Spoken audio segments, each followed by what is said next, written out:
Hello everyone, happy tracking channel sa inyo guys. Yun, gusto kayo. Papakita ko nga pala sa inyo itong Euro 5 na napakaganda.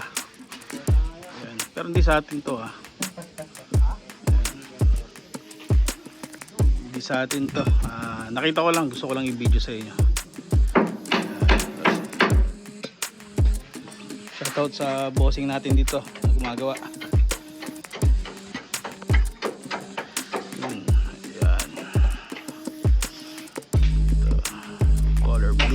Ganda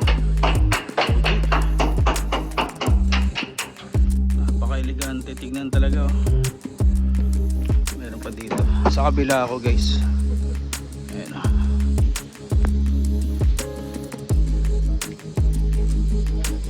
ito, napaka-elegante din tignan Tapos meron din dun mga Euro 5 din pogi. Lapitan natin. Ayan ito pa pogi ganda, solid ito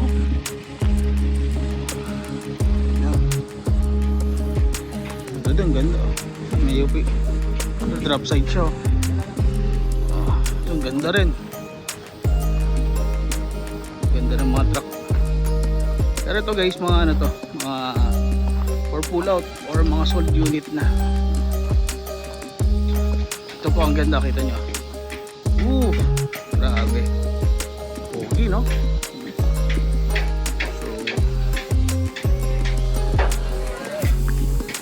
panalo kapag binili mo to. Ayan panalo kapag binili mo to. Ito inline naghanap sa atin ng ganito inline. Oo nga, inline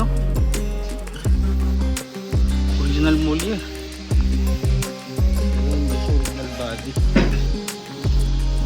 dun sa likod, meron din dun guys. Nga pala, pag mga alam ko yung Euro 5 na dito, yung pre-cert tinanong ko nasa 3 million. Kasi trending to ngayon guys. Ito rin kasolid. Ang ganda din ang body na ginagawa dito. Tanker, bullet. Pero dito talaga, so iba dito mga all face na to. Ang ganda pa rin na to solid dump truck. Wala pa sa atin nag-inquire ng dump truck halos lahat puro inquiries mga wing 1. Hindi rin kasi tayo masyado nagwa-vlog ng dump truck ngayon. Lakas na ng wing 1, dami naghahanap. Pero ito, pakita ko sa inyo ito custom pogi Yun lang guys, happy tracking channel everyone. Thank you, bye bye.